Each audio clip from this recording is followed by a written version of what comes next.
Hey everyone, welcome to the Way of Champions podcast this week. It's John, and I'm going to be joined by Jerry today, and we're going to have a fantastic December 2024 conversation with Eamon Devlin, founder of Minute Nine. Um, Eamon reached out to me a couple months ago about his fascinating research into halftime talks. And I found this fascinating because obviously this is something that all of us coaches do, whether it's between periods in hockey or quarters or timeouts in basketball or football. Um, and obviously his research was in soccer and Gaelic football and Gaelic sports.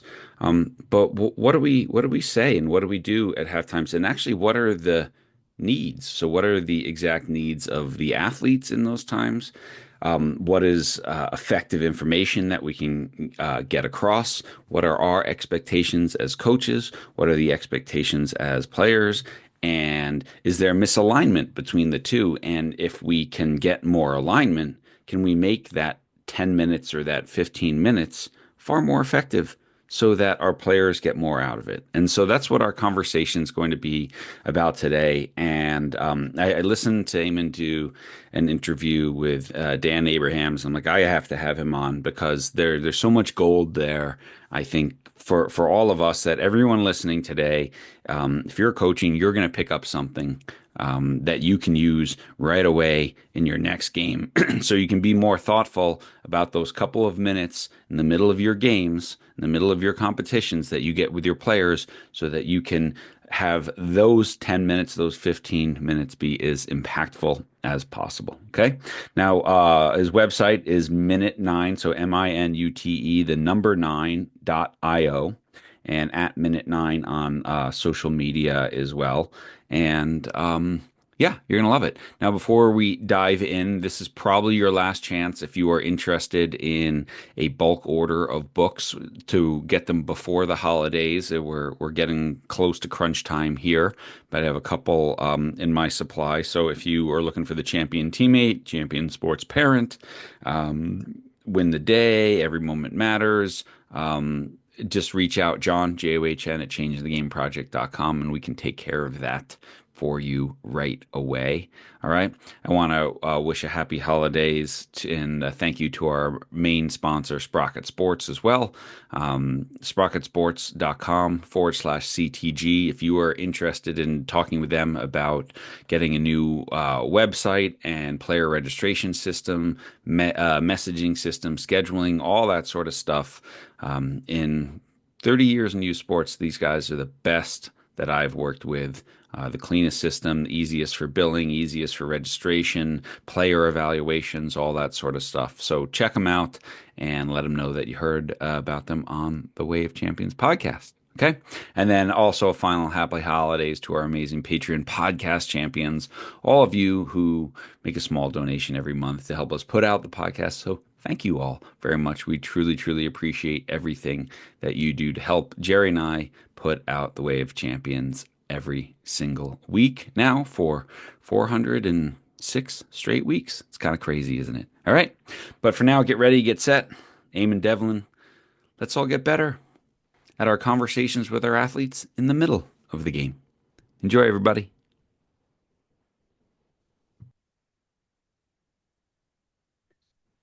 Eamon, welcome to the Way Champions podcast. Jerry and I have been plotting and so excited about this conversation because the time we spend in the middle of our game with our athletes is so important, and yet so little thought often goes into it. So we're so excited to have you here to break it down for us.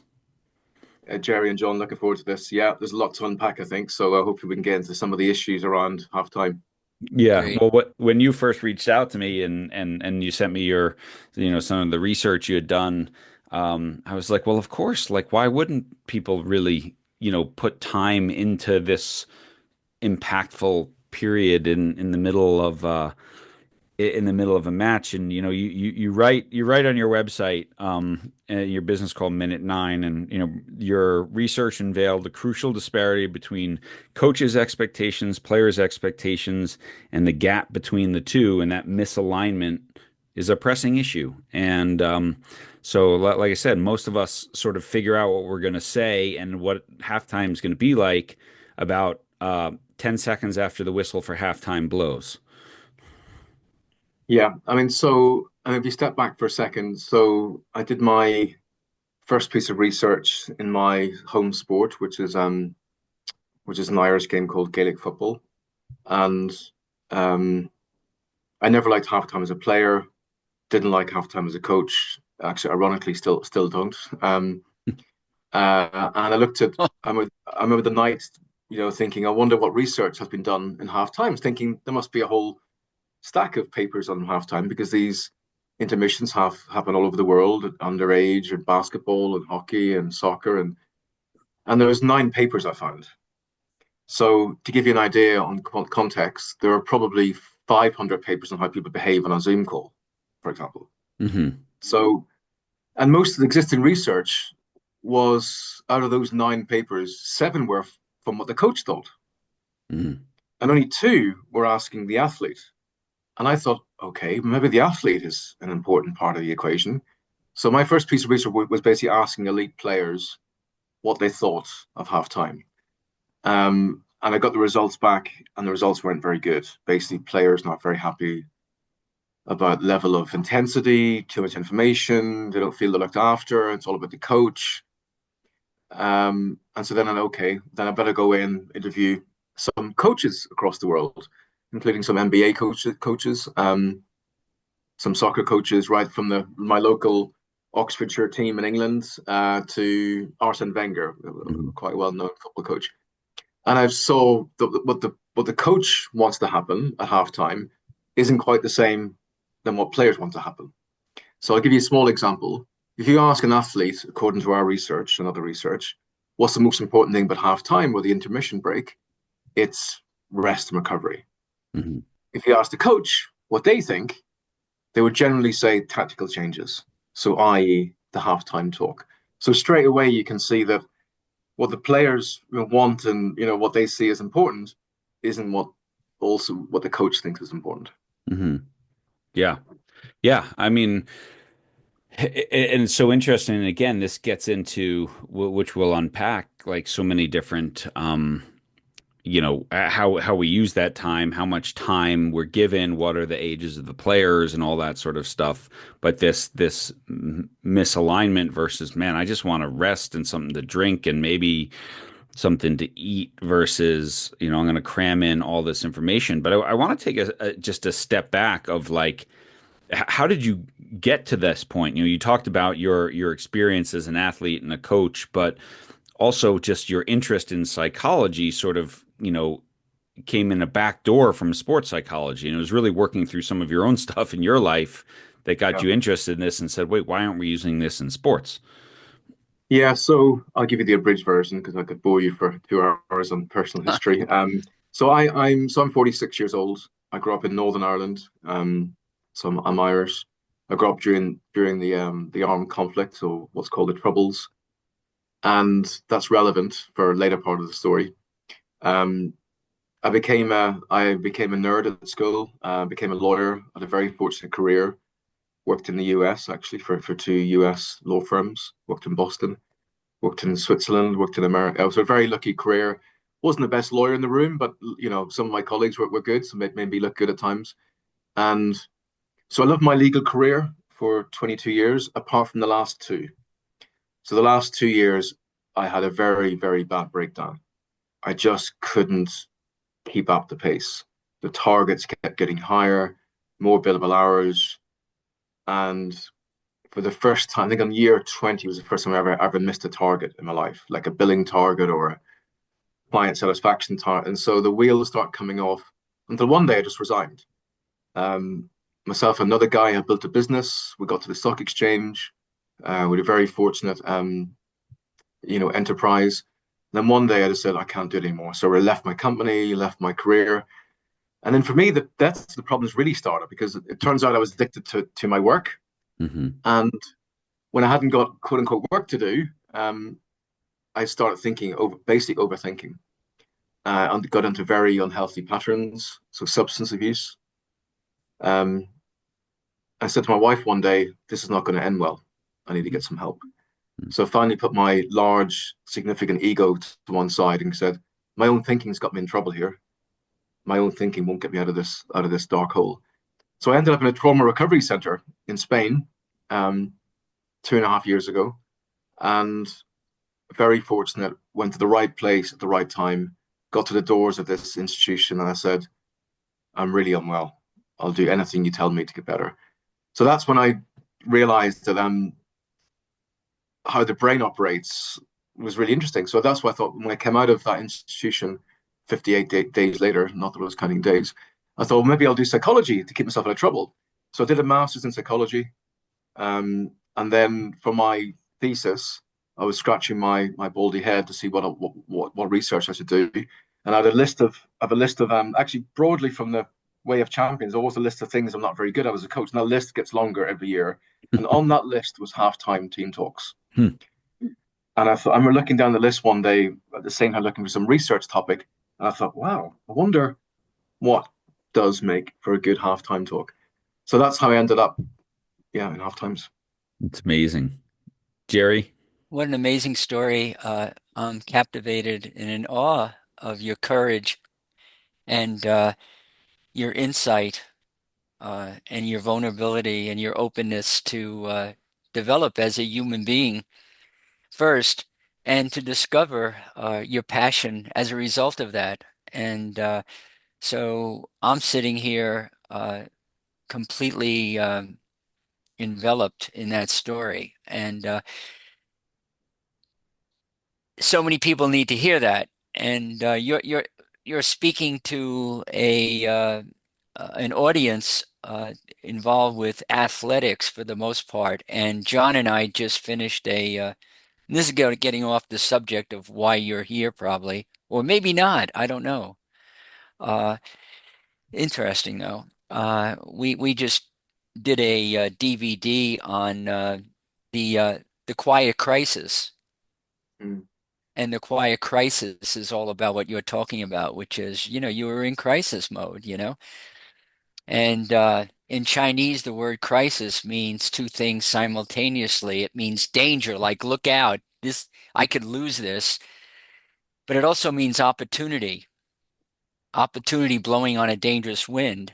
And I just want to point out that you took that crisis to the next stage, which is taking advantage of the opportunity to find out what this crisis is all about, which then makes the crisis something that was maybe perhaps necessary.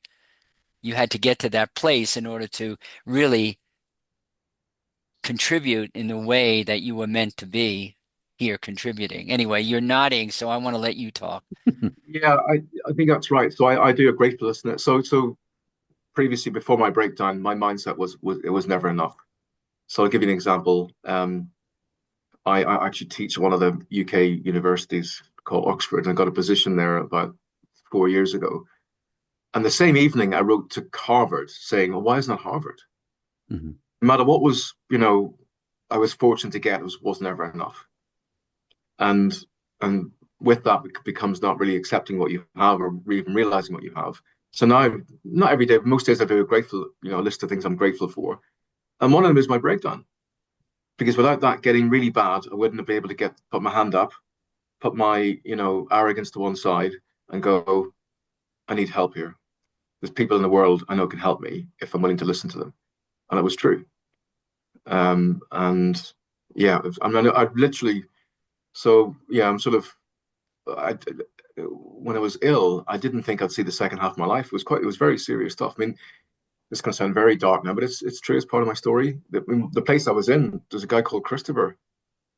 He only met for a week, and he didn't make it. Mm. Yeah. So Wow. it's really tough. Real situations Yeah. requiring real focus, actually, Yeah. Yeah. to try and get to the whole. Yeah. Yeah. And so many athletes right now coming out of the woodwork, expressing what you're expressing and going forward to realize their full human capacity, the opportunity of the breakdown, the opportunity, I don't even look at it as a illness. I look at it as a wonderful awakening, opportunity. And now I'll bring this back into the halftime. Many people go into half.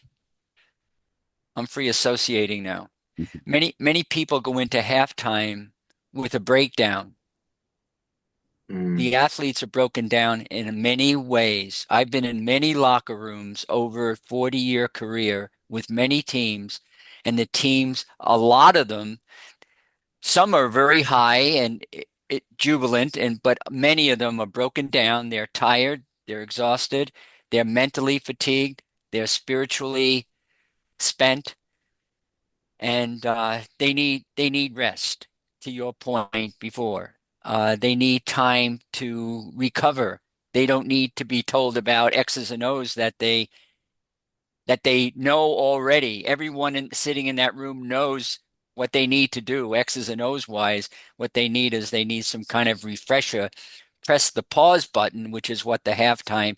But of course, in hockey, there's no halftime. There's only three quarters, three Periods. periods. You have this opportunity now to reset, to rewire, to refire, just like you with your life crises. Crisis was the opportunity to reset, rewire, and refire. And that's why you're here, and that's why you're doing this. Anyway, I'm trying to tie it in with the yeah, with the no, halftime. it's certainly relevant because you're right. I mean, I'm sure we get into it in a second, but there is one of the things we've realized in our findings. We've watched quite a lot. We've been in a lot of locker rooms now across the world. We've got a team of there's actually five of us now, um, and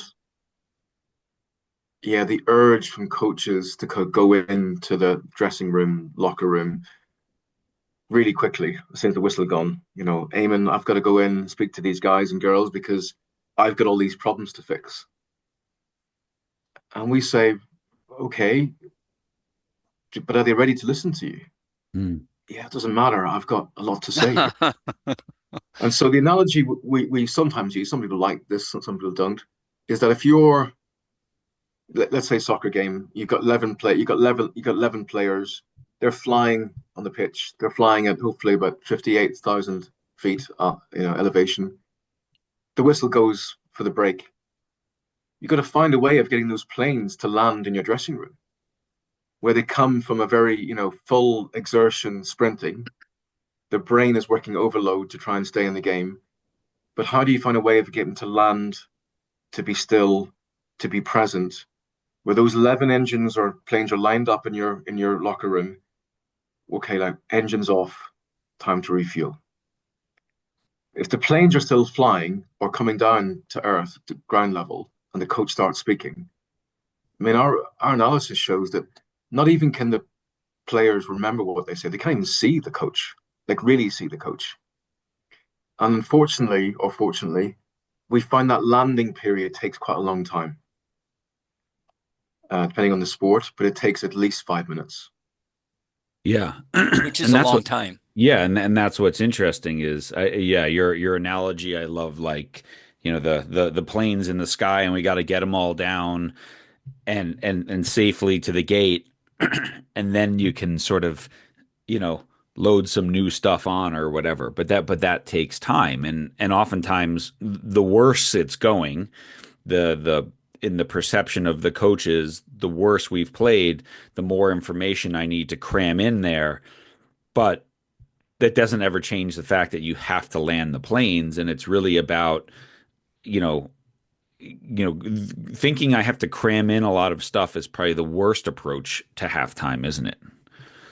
Yeah. So having I mean, if you're coaches listening, having a protocol makes total sense at halftime.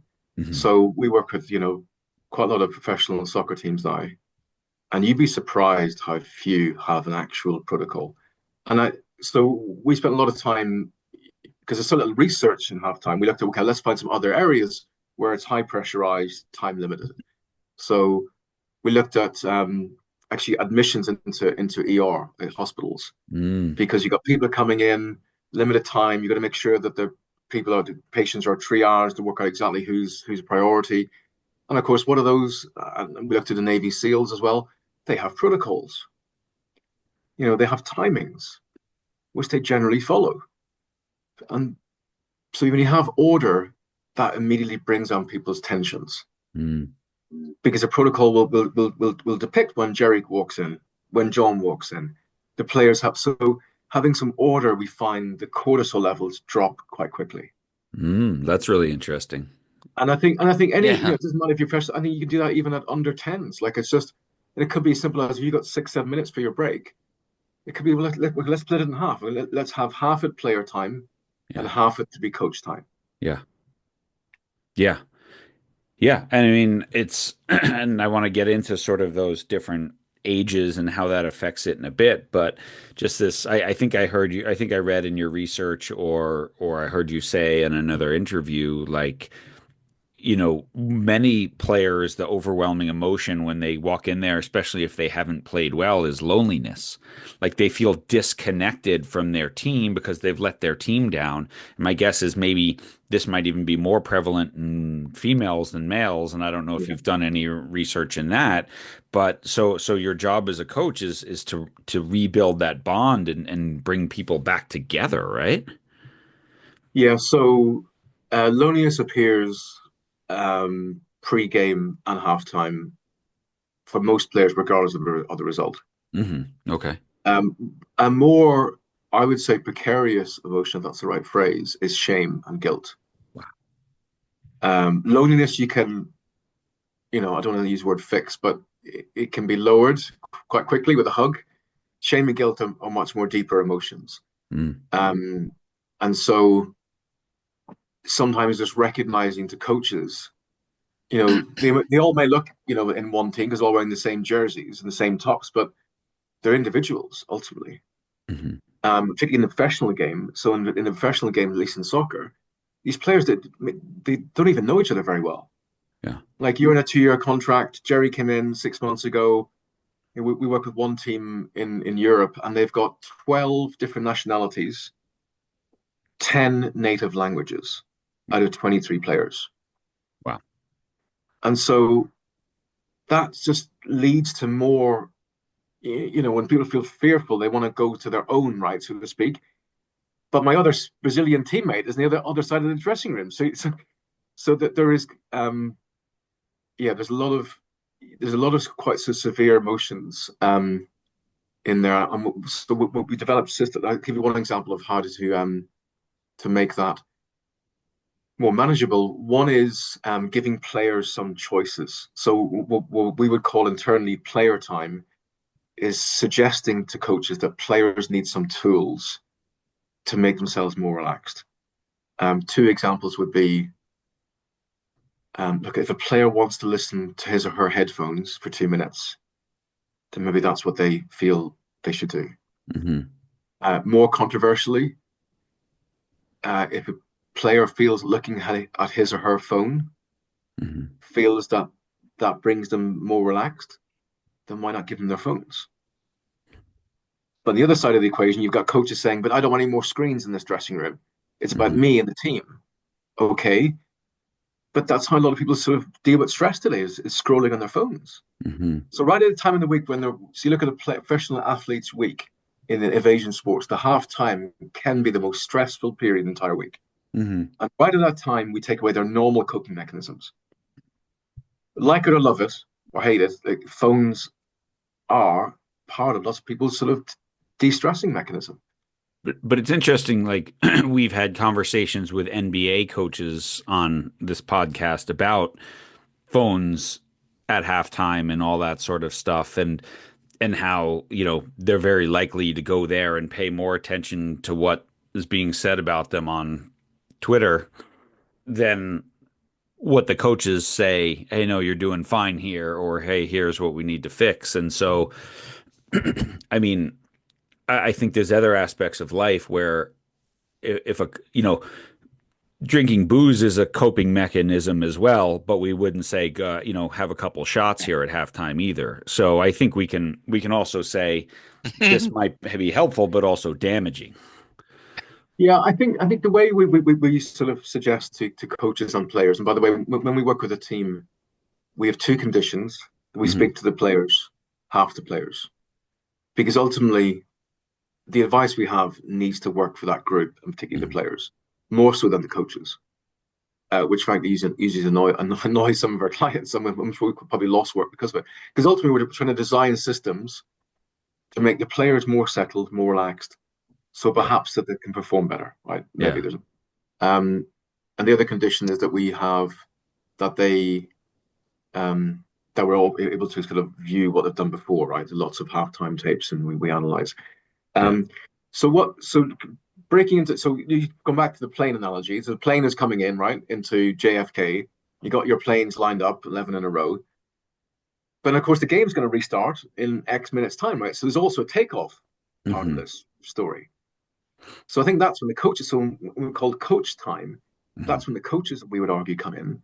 And that's when you start giving some instructions, asking some player feedback, and then also reactivation, like mentally and physically. So having a re-warm up is a no-brainer for any invasion team. I mean, if you both went to the gym right after this podcast, neither of you are going to spend an hour working out and then just sitting in the corner for 15 minutes and getting cold and then going, right, let's go back to it, full pace. Hmm. So having so yeah, we've had some good statistics showing that. So I'll give you an example. In soccer, the slowest sprint times for players in a match is normally the first 10 minutes of the second half Wow. That's fascinating. because of sat getting cold, John. Literally Yeah. sat down, being lectured to usually Yeah. in fear, going back to and so they haven't even had a chance to deal with their loneliness and all that. So it's a so that landing zone is important, the takeoff zone. But in the landing zone, what we recommend to coaches is look, explain to players what's going on in terms of emotions and look at the research and go, right, you decide as a player what you feel works for you as an individual. And if you feel the phone, or if it's listening to music, or if it's in silence, we've got players who are Muslim who now have a prayer mat. They literally pray at halftime themselves. So we have a team in Middle East. We've got 11 players lined up and they pray at halftime. Hmm. So it's more about giving the players some individual choices so they feel better about themselves. Mm. And then the coaches come in, and then, yes, you can give some instructions. Yeah. Yeah. Yeah. Jerry, anything to Well, add yeah, there? yeah, Yeah. it's just stimulating so much thought on my part. And again, I get back into some experiences that I've had and what works and what doesn't. But of course, my information is anecdotal. I'm not doing a research project when I do this. I just collect this data from observation. One of the things I notice is, and you're absolutely right. I love that takeoff idea. Uh, I think we have to have some kind of emotional control Mm. mechanism, and I believe the cortisol is floating around through the body, and one way to limit that and lower it is through meditation. Now, the teams that I work with, I train them in the inner game, and meditation is a big part of that. But here's where it changes, and it changes because I don't use visualization. I call it feelingization. Mm. And there's one thing that every one of those players from 11 different languages or 11 different countries, when they're sitting in the room, it's hard. I've been in a room where there were four different languages when I worked with the San Jose earthquakes from four different countries, different Spanish dialects. People could not communicate, but the international language is one of feeling, whether you're Afghani or whether you're from England, we have feelings and they're all the same. So what I find has really been helpful is you can get all the athletes when they walk in there, they need to calm down a little bit, and so they have the meditation uh, skill set. It's a skill that's learned, and what we do is we lead them into feeling. What does ask the question, what does it feel like when you go out on the field, when you go out on the pitch? What feelings do you want to have where your energy was like you just began the whole match? So it's a new Mm. game, a new opportunity, a new beginning. So you completely erase the first half as if it didn't exist and say, now we imagine by feeling your energy what you want to bring to the pitch. And then you do that for a certain amount of minutes. And whether you want to feel that by praying, or you want to feel that by imagining, or you want to feel that by chanting, every player should have their own specific skill set in that way, and then go out and let the coach say a few last words. Because by this time, really, nothing's gonna. Every one of those players know what to do, and they know how to do it, and they just need to have that feeling of being more relaxed and lower the emotional haywire, uh, causing the cortisol fluctuation and all of those kind of things. So that's Yeah, what I was thinking. I like that. I like that. I mean, you're right on this emotional regulation. So we worked with a coach in England recently, and um, basically our mandate was the player's not listening to me. I'm giving all these instructions, and they don't follow what I say in the second half. I said, okay. So then we basically tracked his movements for 4 games, and we tracked his heart rate as well. And he, just by the time he was about to speak for his halftime team talk, his heart rate was averaging 133. Wow. So I'll let you both men decide what people see when your heart rate's at 133. Right. And so now he's not allowed to talk to the team until it comes down to, I think it's 95, I think. So for him, that's his tool. Like, okay, maybe I'm more. The other thing we looked at motion regulation is we've realized that we often say to coaches, tell me what you eat at halftime. And most coaches will say, what do you mean what do I eat? You should eat something at halftime yourself as a coach. There's something called ego depletion. I don't know if either of you heard of this idea. Okay, go ahead. Yeah. This idea, if you're watching a game and you're the head coach, um, it takes a lot of energy to ignore the crowd, the TV cameras, the opposition. There's lots of the planes flying about, trying to focus on the game. It's like driving. It requires a lot of mental sort of focus to kind of ignore the peripheral stuff. And what happens is glucose levels will collapse Mm. when ego depletion happens. That will happen to every coach, I think, or certainly most coaches. So sugar. So and then what we found them having the coaches to eat something, it means to stop talking. It means their breathing is regular. Your breathing has to be regulated to eat. Yeah. So now we give some coaches quite a lot to eat. Between us, it's not really about their. It's just trying to get them to do that and keep them, because as soon as they. So again, looking at the tapes we have in the locker room, we generally see when the head coach and the whole coaching circus management comes into the room, three things generally happen to the team. Players stop talking, players stop eating, players stop drinking. Mm. The eating and drinking, using Maslow's hierarchy of needs, is possibly more important than any word that's said at halftime. But culturally, players feel awkward when the coach walks in. So you're kind of robbing them indirectly of one of their primary needs, which is fluids.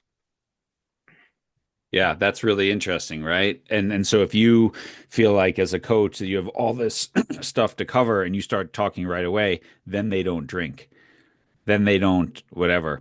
Now I'm thinking from an input standpoint as well. I always love the political commentator James Carville here in the U.S. Who says, he worked with Bill Clinton, who loved to go tell these great stories, and he said, Bill, if you make 3 points, you make none, right? So you have to consolidate around an idea. So as the coaches or the coaching staff, I think first and foremost, like what do you advise them, like that they eat, they drink, they stay away so the players don't actually sort of see them, so you're out of the way, because most of our coaches aren't working in big stadiums Mm-hmm. in a locker room, they're working on a sideline of a high school field, but the coaching staff can move away and have their own conversation um, about what they're going to say. Um, like how, because I know your research also says, when you ask the players, well, what did the coach say? Most people, they remember one thing or nothing, right? Yeah. So we did some tests on how much the players can remember from halftime team talks. It wasn't through official sort of a part of my PhD, but it was through some of our consulting work. So coach again in the UK spoke for it wasn't a competitive game, it was a friendly game.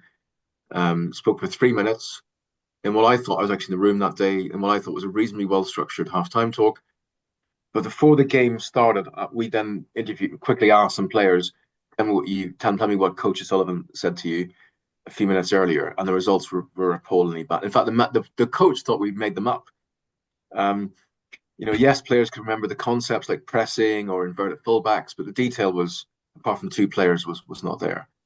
So um, we generally, so we would try and get coaches to do the. So normally, what coaches trying to do is like, what's the maximum I can get in? I think it's a mindset change to think about what's the least I can say. Yeah. What's the Yeah. least I can do here? Yeah. And the first question, we have a checklist for coaches, is a half time. Do I need to speak? Question mark. Hmm. Hmm. Because we Yeah. ended up in a situation, um, but no one really knows quite why. I mean, it has quite interesting. There's quite interesting history why we have a half time, but I won't bore you with that. But it's interesting how we've ended up in a situation where the coach culturally feels the need to say a lot. Hmm. Um, and so with two things, we find leaving the coaches out of the room for more than half of the halftime break Hmm. works better. And we track this by players' eye movement. So the idea is to get the players in a more measured state. So when the coach does enter the room or does join the group if it's on the field, eye movement is slightly less, and players generally follow the instructions better because A, there's fewer instructions, and B, that the planes are mostly landed on the tarmac. Hmm. Now, there may still be some planes which have crashed, by the way, which there's no saving them anyway, right? They're kind of, it'll take days for those planes to be recovered. Right. That's why you have But subs. that's why you have subs. And again, the analogy which, for people like the flying one, the analogy we use for our coaches, and the reason why we use planes is just to remind the coaches, guys, you're no longer driving the plane. Hmm. Your piloting days are long gone. Yeah.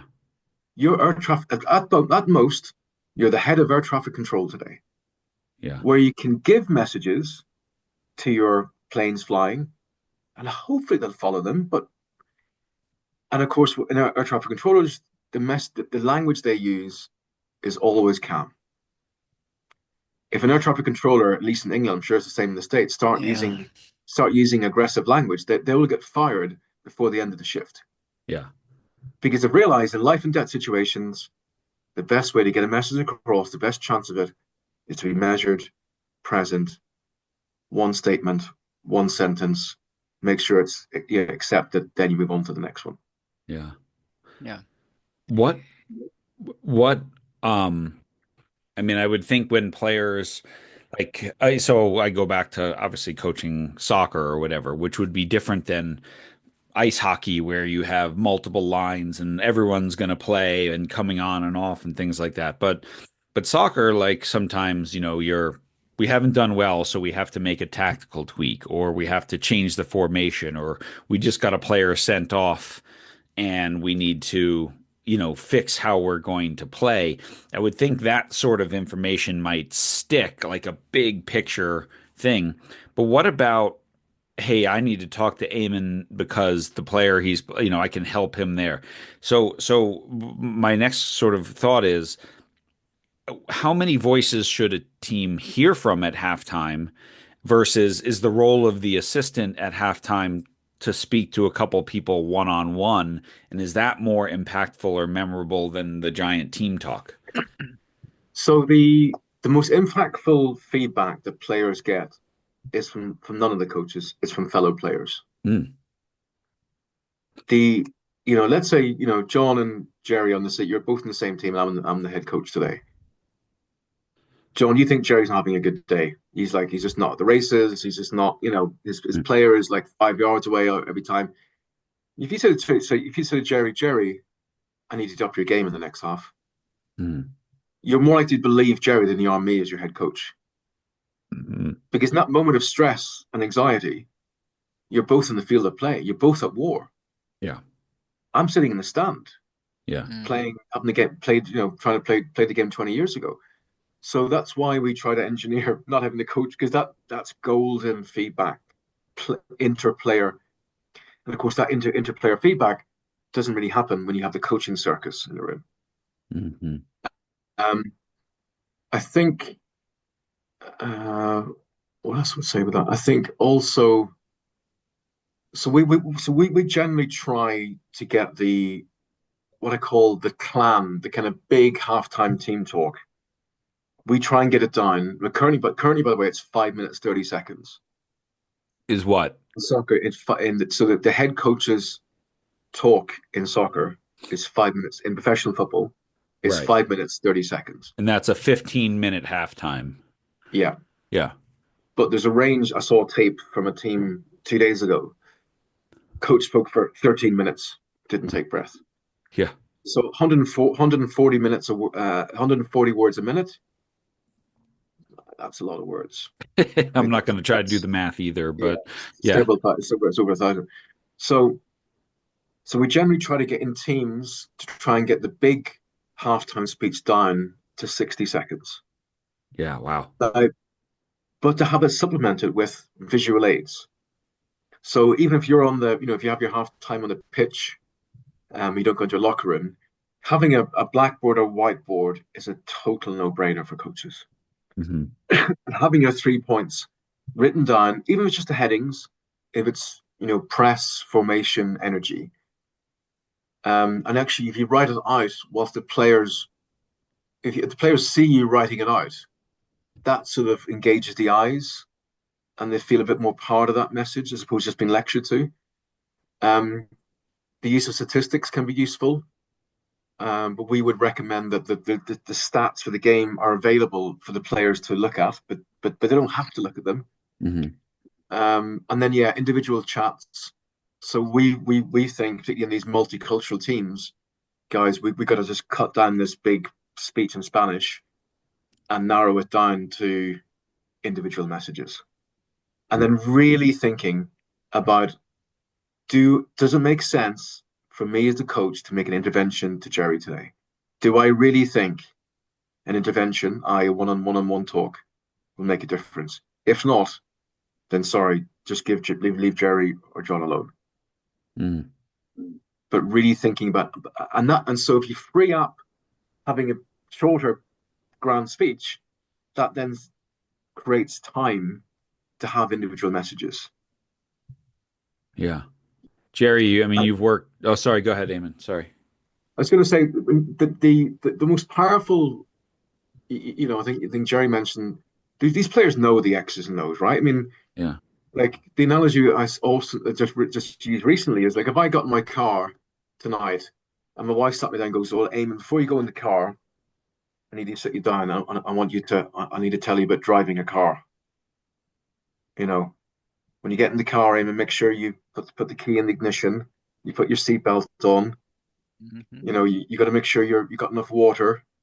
I mean, stuff the driver, and the same in sport. So you analyze what coaches are telling players. Often, about 90% they know already. Yeah.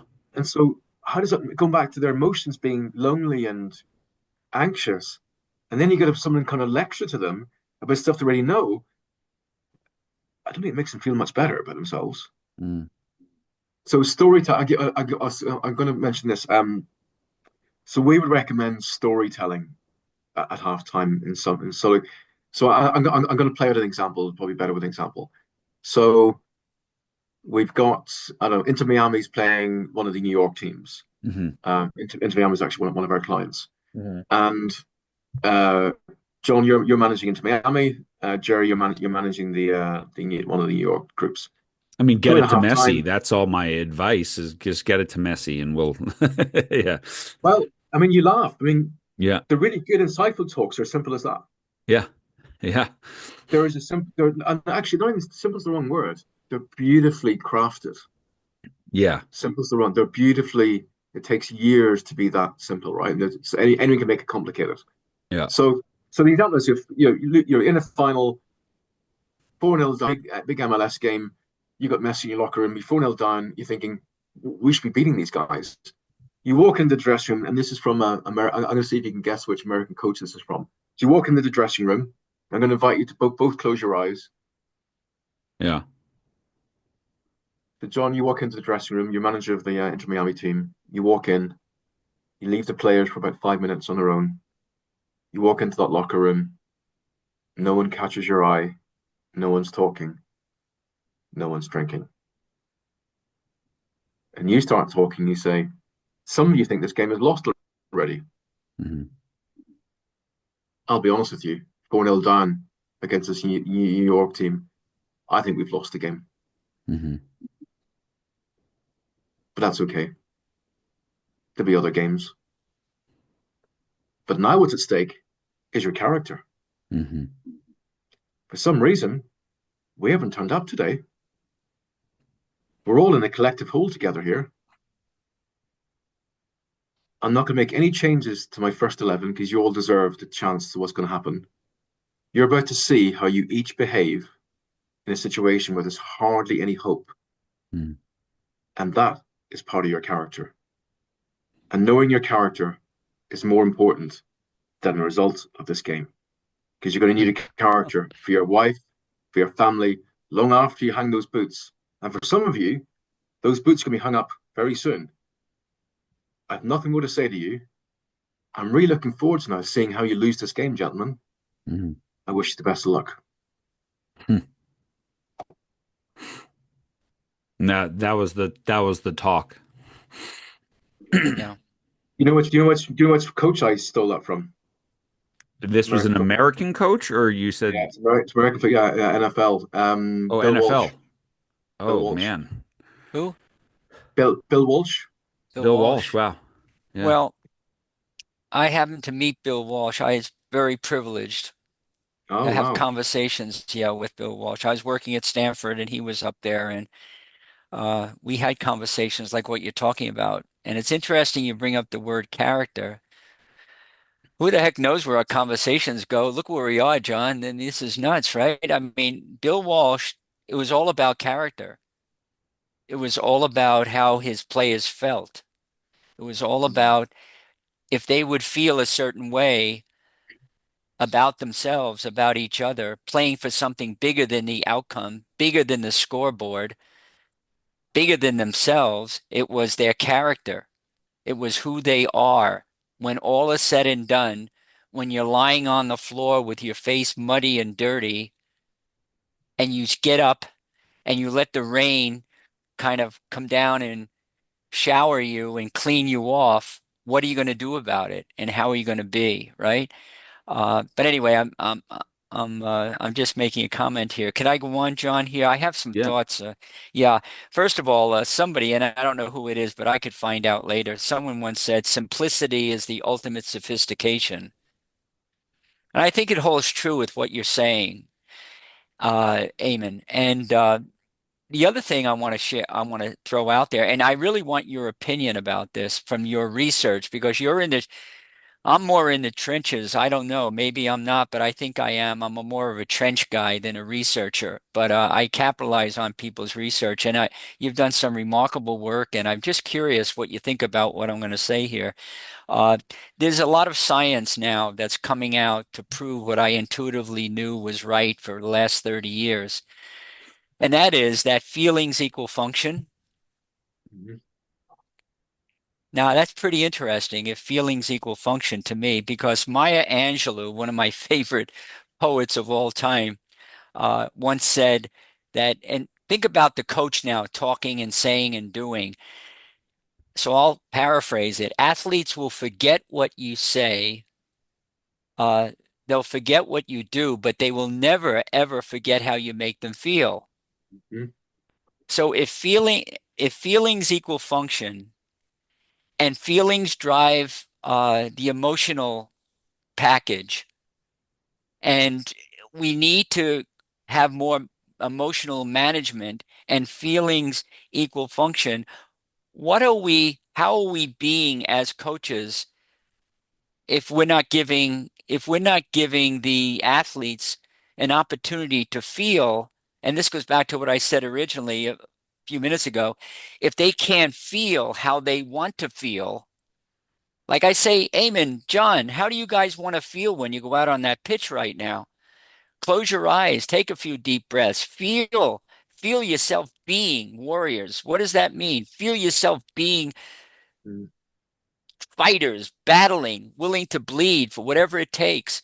And most of all, hold up your character, who you are, who we are. It's bigger than the game itself. And so I'm just wondering if you have some thoughts about that and what they would be, because it's something that I put a lot of time into, and John does too. And the Way of Champions, our the business that we're conducting is all about character. And then from character is like an umbrella, and under that comes selflessness and fearlessness and competitiveness, all under character. And so we're coming full circle here, I guess. I don't know. Yeah, I've got three things to say from it for me. Thank you for that. Um, one is so going back to the levels of anxiety. So we looked at, okay, these players are anxious. We looked at Real Madrid's, Bayern Munich's players, and the anxiousness levels are just like they're actually very sadly they're so high. These young men are, big expectations. They've been penned up in a hotel the previous 2 days, where by the way they can't even change floor in the hotel. Never mind go outside to the street because like the case they get, because they're so famous. So these players have very little ability to make choices themselves. Um, we would there's a study by Krause. I don't know if you come across him. He did a study on high fiving in basketball in the US. Mm-hmm. I think it was 2006, and lo and behold, the team that I think it was I forget what the team that won, team that basically high fived the most, correlated with winning the NBA. I think it was 2 or 3 years in a row. Mm-hmm. Because when you, so if you and I, so if I high five you, John, virtually, right? So you put your hand up, we'll high five. What high fiving, of course, has been is physical touch from a friend, and there's eye connection for a split second. And so we often say to coaches, when's the last time you give a really loving high five I mean, go and tell Jerry it's gonna be okay. Just give him, or even a hug, even better, one step further. Just go and give him a good hug and say, Jerry, it's gonna be okay. And going back to our transcripts from players, you're right, John. Players hardly remember most of what's said, literally, before the even game start, never mind years later. But the ones where the coach makes them feel special. Mm-hmm. So a warm hug, physical touch is first point. Um, Secondly is vulnerability. So, we've sat in many rooms now where the coach will start saying he'll make, I don't know, 6 changes to the game plan. And I go to the coach, sorry, I think you missed a line there at the beginning of your speech. What do you mean? Shouldn't you, why, think about saying, sorry, guys, my plan was wrong. I'm now going to fix it. Mm-hmm. If you're making 6 changes to your own plan, Mm-hmm.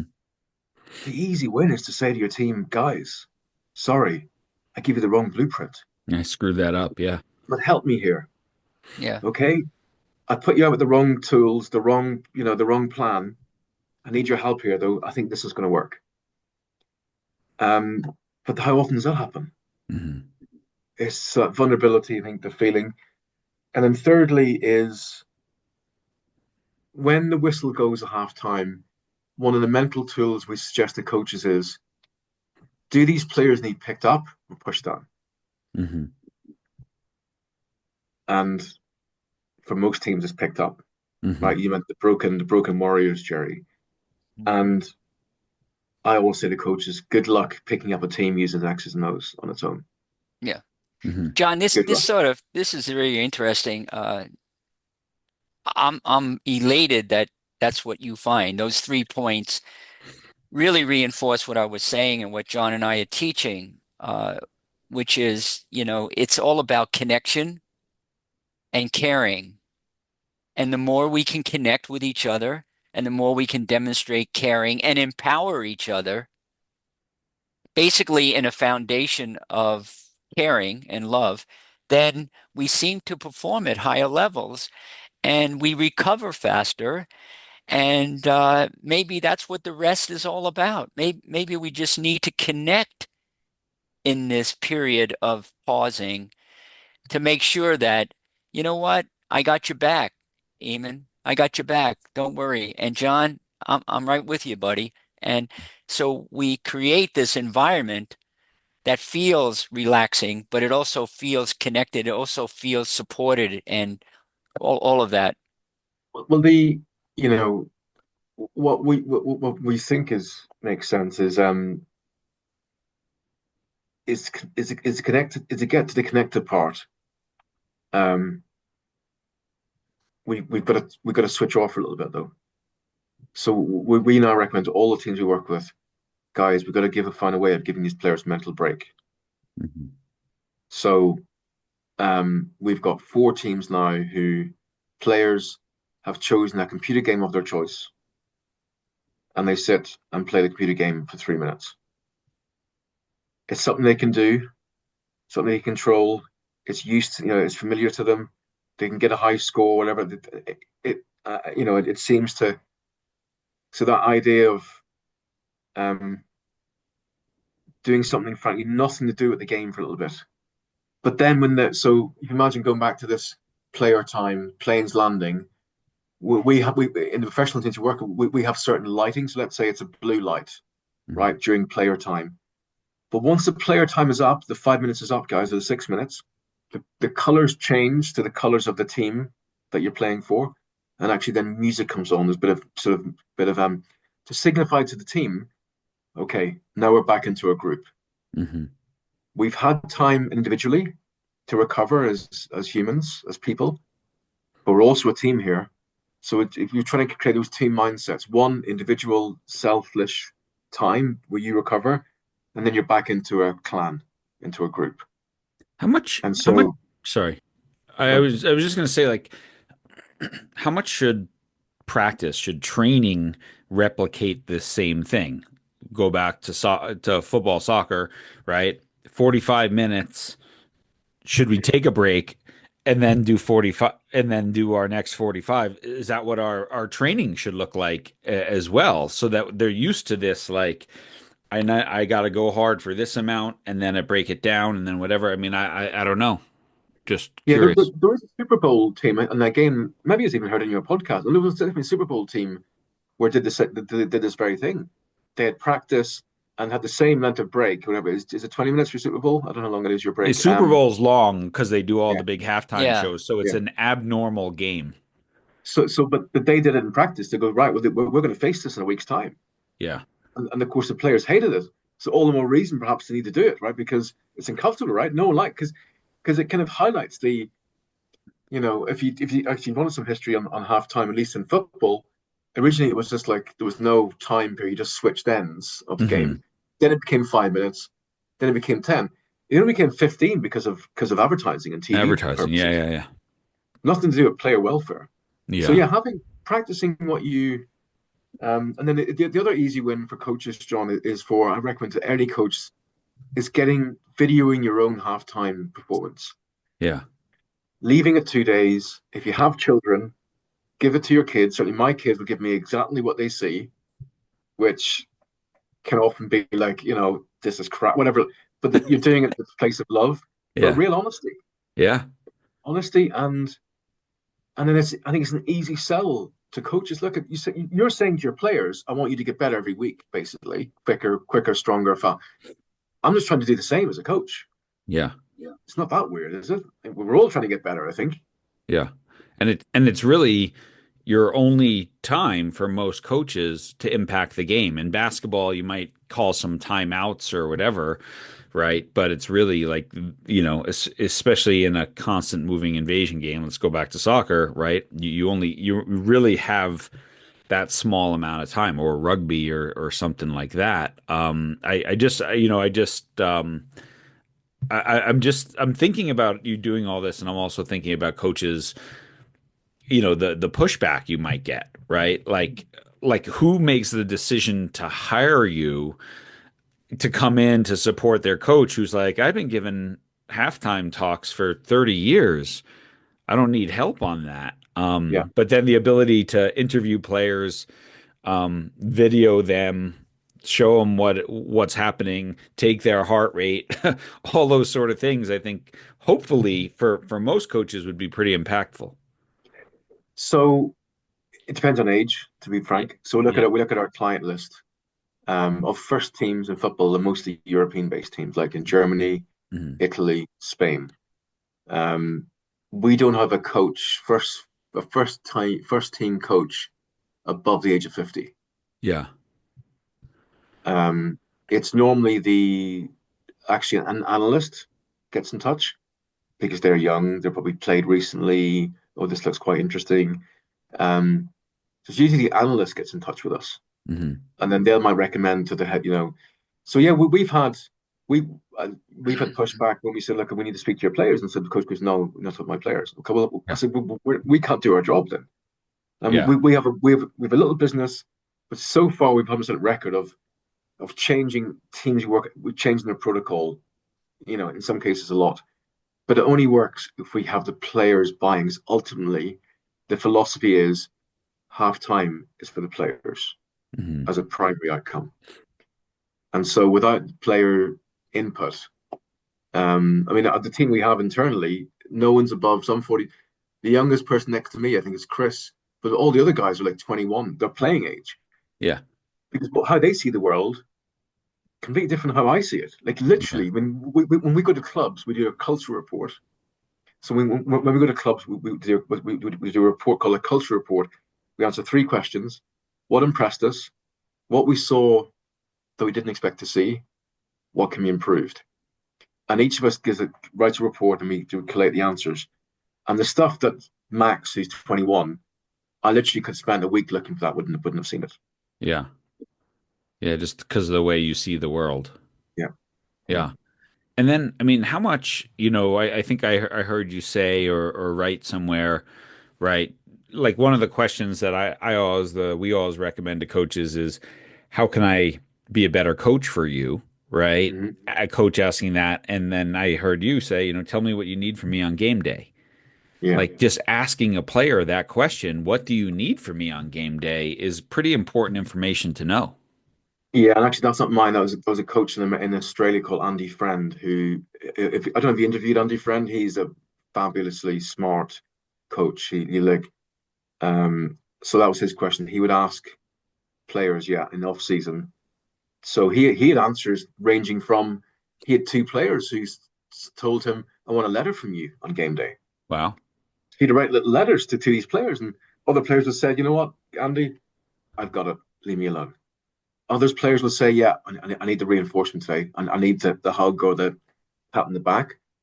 But at least, so he would memorize then how the players what they wanted, and so he's just like, it seems an easy win to me. Then the coach doesn't have to guess what Jerry wants or what John wants.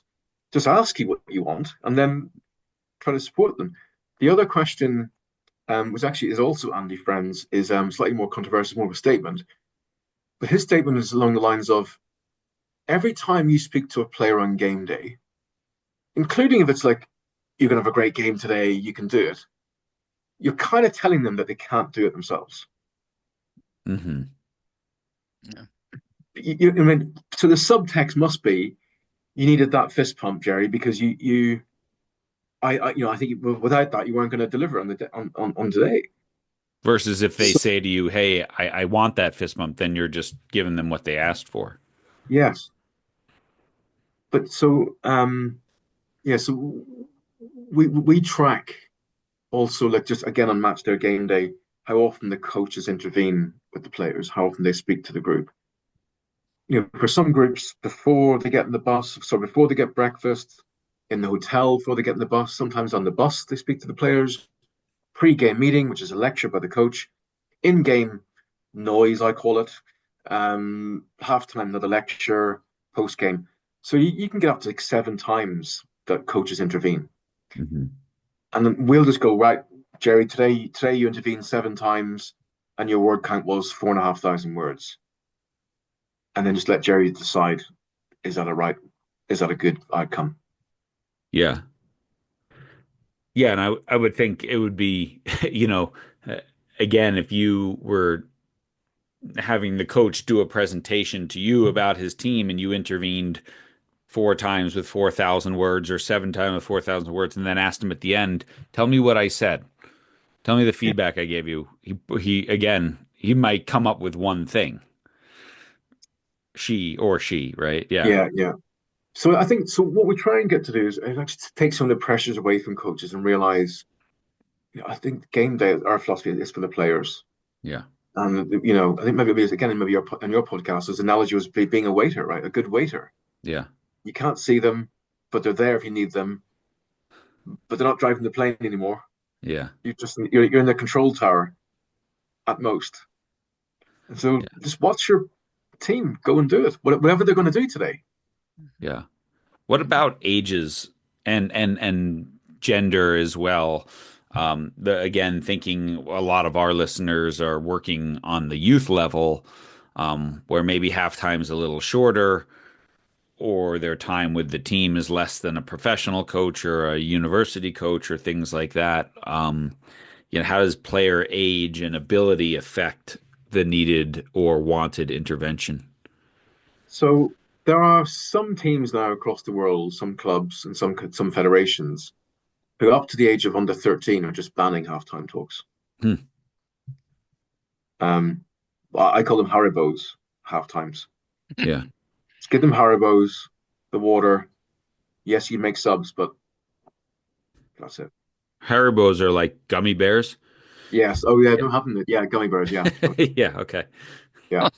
I was just The one picturing the actually. packaging going, I think I know what that is. Yeah. Yeah, So yeah, give them the yeah. gummy bears and leave I them forgot be. that you. Yeah. Yeah, and actually, it did remind me of a story where there's a coach, funny from the States, who was playing in the final, and he thought they're going to have a typical first half in a soccer game. So he went and before the end of the first half, he went and he got his assistant to go and get, I think it was 19 Happy Meals from McDonald's. And so the team were losing 4-0, I think it was. Players came in at halftime, and there was 19 where it was Happy Meals lined up. And the kids just start laughing. Lo and behold, they were happier. I think they didn't quite win the game, but I think it was 4-3 or something. But just an example of like, I think it's an example of humor, it's storytelling, it's planning, and realizing the word's not going to get out as this whole today. The word's probably not going to get us, if that's the right Mhm. phrase. Um, we haven't done much in gender. We've just started collecting data from two international soccer teams. Hmm. So we haven't got enough yet to kind of comment on it. There is one research paper by Beakley, which is a basketball. No, it's a hockey study, which is on women's hockey. Very nice paper, but very little. So I can't really comment. To be honest, John, on the Yeah, research. yeah. Interesting. Well, we're kind So, of getting to the end of the time, Jerry. Yeah, last question yeah, or point or thought? I think there's a story here I could tell. John, you're probably familiar with it. Eamon, I work with this. One of my teams over the years was Maryland, University of Maryland women's lacrosse, and we wound up winning seven national championships consecutively, working with them. And the coach, Cindy Timshaw, I'll give her a shout out, one of the winningest coaches ever in lacrosse, men or women. Uh, we had a thing going on, and I convinced her that she should try this approach. So this wasn't to be done every time in the locker room at halftime, but occasionally, depending upon the circumstance and the situation, her whole halftime talk was she walked into the group and looked at them quietly and said, I really believe in you. I know you could come out of this locker room and do what you need to do. I want you to talk amongst yourselves. And she gave them permission, the captains and everyone else, to work through whatever needed to be worked through and go out there on the field taking ownership in what they discussed needed to be done.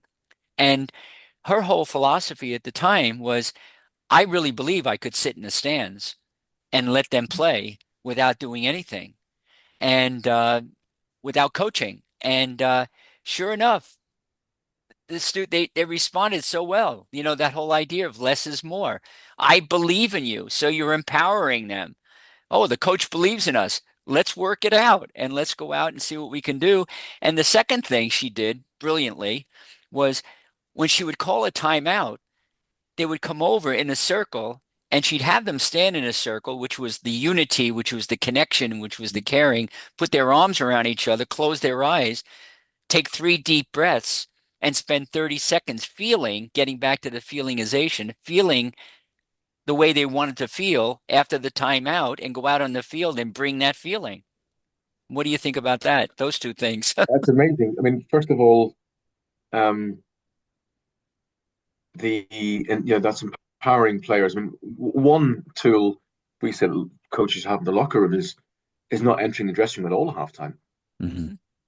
not saying anything, because the players usually so not, and it's probably quite relevant in today's world where maybe it's tougher to give more direct feedback than it was, Yeah, 20 years ago. But just okay, just don't say anything. yeah. Players But quickly realize you're disappointed, but also it's also showing that, well, I haven't got all the answers. I think yeah. you do. The risk though with that, as I see it, is that players are in that locker room. Some of them might be thinking, God, doesn't she or he care about me? Or, That, you that, know, that's not our. We've had coaches use it, and we find that quickly see who the leaders are in the group, hmm and players know. I mean, look at if you're the coach, you're there at every training session, right? You've worked they know you care about the team, right? You wouldn't be the head coach. hmm You're there a lot. They hmm know you. hmm They know you care hmm because you're there a lot. So you've Yep. demonstrated. I think that them thinking, although I can't be guaranteed in this, I think it's unlikely then that the trigger go, well, Jerry doesn't care today hmm because you've showed up for the Yeah. previous year, Okay. right? Yep. Fair enough. Yep. I think then, um, yeah. So actually, there is a. So what was the second one? You said less is, I and then the said, second. well, Oh yeah, one was just just taking I a breath. believe in you and empowering them, and the second one was at a timeout, she would just have them stand quietly, close their eyes, and get in touch with the feeling of how they want to bring onto the field again. Yeah, well, it's just a really your early mover on this, right, Jerry? It's their version of landing, Yeah. Yeah. right? They're playing, they're having a touchdown, little pit Yeah. stop. But to do hmm that, they realize we Yeah. need to park the engine. There is a reset, which I'll finish this. And there's a reset. So John Wooden, of course, another famous deceased coach, he once did a so we're often asked by coaches, well, what do I do if it's not going well? How do I kind of reset or control alt delete moment? One that works, we find both on junior and senior team, is go right. You walk into the locker room and the game hasn't gone well so far, and you go. It could even be on if you're on the pitch. You go right, guys, girls, sit down on the grass. Take off your boots. And the players are thinking, no, no, take off your boots, both of them. And if you have the ability to give them new socks, and take off your socks. And under your chair or next to you is a new pair of clean socks. And this time, I want you to put those socks on properly on your feet, where there's no wrinkles. The Nike swoosh is exactly how it should be on your ankle. If you do this quite slowly, it takes about 3 minutes. It's basically meditative exercise. Mhm. Take their mind away from the game, get them to do something they can do, and then you go, right, guys, you've done that properly. Now put your boots on. Now go actually start the game today. Mhm. That can be powerful Yeah. I because mean, it's the symbolic, right? Is restarting and literally going back to your thing, Jared. It's a new game, and I think philosophically, I think it is two games you're playing if you have Yeah. if you have Yeah. half time, genuinely. yeah, Yeah, New opportunity, new beginning, and fresh yeah, these are start. just these are just pattern interrupts, right? Especially when we haven't played well my whole life. What happens at halftime? The coach comes in and yells at it when we're already feeling anxiety, stress, shame, loneliness, and then we get yelled at more, and then we expect people by making them feel worse that they're going to play better, which of course doesn't work, right? And then number two, right? It's just this pattern interruptive that was kind of unexpected, which then brings the focus back to where I am versus, oh, here we go again, coach yelling. And then if you add in that thing like, hey, I screwed that up. I got the plan wrong or whatever. All these are pattern interrupts that get players back to where their feet are. Yeah, and also like going back to you said people don't really people forget generally what they say anyway at halftime. So then my view was just say a lot less, Yeah. um, and which can higher the odds of. But also people, but players know your mood, right? Your mood. Going back to the languages, if Jerry's annoyed, he's my coach. I could be, from Venezuela, and no, I know Jerry's mood though Yeah. because I work with Jerry. I know, and we have the ability as humans to know when someone's annoyed because we just do. Um, so the mood is more. So I also say to coaches, get your mood, like just check your own mood, because that's the message you're giving. People are also going to be, oh, yeah, what's the words? Wait, before we get to the words, let's get to your mood, because that will sink into the players. Hmm. And on game day, people are looking at you the whole time. If you're the head coach, eyes are on you from the moment you get off the bus. I don't want to make coaches feel paranoid here, but there is a your mood, and then linked to that is what you wear. I'll finish that on what you wear. Generally say that players remember more what you wore than what you said, Hmm. which is why we recommend that head coaches dress quite smartly, or Hmm. certainly different from the other coaches, because you are the boss, you are the head coach, Hmm.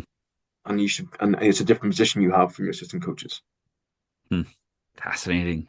I mean, I'm not surprised that you're busy and that a lot of people are doing this because in the world, especially of high level sports where they're trying to find these marginal gains and these little 1%, and they've got all these data analytics people and they're trying to maximize every bit of nutrition and training and physical training, and they're getting around to the mental piece. But this idea of how do we make, so much of it is focused on how do we make the players better, and now we're getting around to how do we make the coaches better, and in business, right, your coach gets a coach. Right, the CEO has a coach, the CFO has a coach, and so we're getting around to this now, and this little piece of game day management is incredibly impactful. And so I think it's amazing. I want to give you the last word, but I also want if you could just tell people how they can connect with you and find you and all that stuff as well. Yeah, I'm got a website, minute9.io. Actually, when businesses we couldn't afford the .com, a bit different now. And then we've got LinkedIn, if you're on LinkedIn, so it's Eamon Devlin on LinkedIn. So I post some stuff on there. Some of it's rubbish, some of it's okay, I think. And then actually, no, I'm going to say Twitter because I'm going to probably come off it quite soon, or X. Yeah. So like many others. Yeah. Um, but yeah, if you have any questions, happy to. Um, they're probably my favorite jurisdiction. I know a lot of your listeners are the US because with a US coach you work with, we find they're often really brave, the US coach you work with, and they're fun. So we've got some coaches doing raps at halftime now. They're just fun. They're really like, okay, we got to adapt to the world we're in. Let's adapt quickly to our crowd. And it's yeah, a lot of bravery I found with US based coaches. Yeah. That's brilliant. Well, Eamon, thank you so much. I got a ton of notes here. I'm sure Jerry does Yeah. as well. Me too. Me too. I'm Me too. thinking about all the coaches that when this is published, I'm going to share this with because they're all looking for, ways to do things the amount of conversations that I've had, especially with people of, man, we're so bad coming out of halftime. And now this importance of, well, let's take a look and really dive into how Yeah. we can make halftime better is such a huge thing. So thank you Yeah. so, so much for Yeah. being on. Last bit of advice is to Yeah. coaches: just don't say too much, and don't let your players get cold. Mm. So Amen to Great that. advice. Great advice. Amen. Thank you, Thank Eamon. you. Thank you. thanks, guys. Thank you. All the best. Thank you. Yep. Jerry, that was pretty awesome. Some fascinating insights there for sure. Yeah, the thing that strikes me, John, about this subject matter today is it's such a small period of time in the entire preparation and the execution of a well-played game, but yet there's so much to it. You have this little period of time that could elevate a team, demote a team, make them go sideways, make them go south, make them go north. it just seems to be such a critical piece, doesn't it? Such a critical piece, and also just this like you've got this this one small moment of intervention, Hmm. halftime, or in ice Yeah. hockey, you have periods or whatever, or Two even periods. yeah, you've got two interventions, right? In field hockey or lacrosse, you have your quarters, but it's really your quarters are a quick turnaround. It's really halftime again is when you get some more time with your team, and so to have a protocol and think about that, but then also Yeah. understand like we spend so much time thinking about what do I need to get across as a coach, but what do the players need in that moment? And I really think it's fascinating. He kind of went through it quick, but in their research, as soon as the coach walks in, players stop eating, stop drinking, stop talking. So the recovery piece ends, right? And so just how important it is to know, hey, whatever it is, those first 9 minutes or seven Yeah. minutes or whatever it is Yeah. belongs to them. Yeah. And then Right. when I come Well, in, the less is better. less is more in many Yeah. ways. It's a law of nature, and we notice this. But the thing is, this idea that you say, uh, there needs to be a protocol Yeah. because you have a protocol for practice, you have a protocol for the overall game plan. Why not have a protocol for that special 15 minutes? And what that does is it creates order. So Hmm. when you come in, they know, they anticipate this is what we do first. This is what happens second. This is what happens third. And then finally, we go out back on the pitch or we go out on the field of the court. So that order, what I took away from there, it really relaxes the athletes, the order, knowing what's going to happen. I love ritual. My family grew up with ritual because why? The kids got to know that on Friday, this is what happens with the family, and on Saturday, this is what we do. And so it made them feel comfortable, it made them feel secure. So I took that away as being something really important, John. Yeah, I mean, again, I so many little notes here, but what's the least I can say, and all that sort of Yeah, stuff. Some really great thoughts. So, there's no one listening. I hope you all took notes and listened to that again because I mean, there's so much helpful stuff there, that people can take from this, and just to be. We talk about intentionality all the time, yeah. just be intentional about halftime too. Yeah, and I think the key words, and I try to implement this in my personal life. And this is why I think this is so important for me, is simplicity and less is more. Hmm. We tend to overdo it. It's much better to err on the side of saying nothing than saying a bunch of stuff that means nothing. Yeah. And so somewhere in the middle, there's this middle ground where Yeah. we have to have in the protocol a way of saying, I've got 3 minutes. I'm going to make the best of it, and these are the points, and we're going to go from there. But simplicity in the timeouts, I think, are in the half times is really important. Love it. Yeah. Awesome. Well, Jerry, this was wonderful. Again, Eamon Devlin, minute9.io. It's all in the show notes. Thank you to our podcast champions on Patreon. Thank you to our sponsor, Sprocket Sports. And last shout out here. This is probably the last week if you want to do a bulk order of any books and get them before the holidays. So just email me, John, JOHN, at changingthegameproject.com.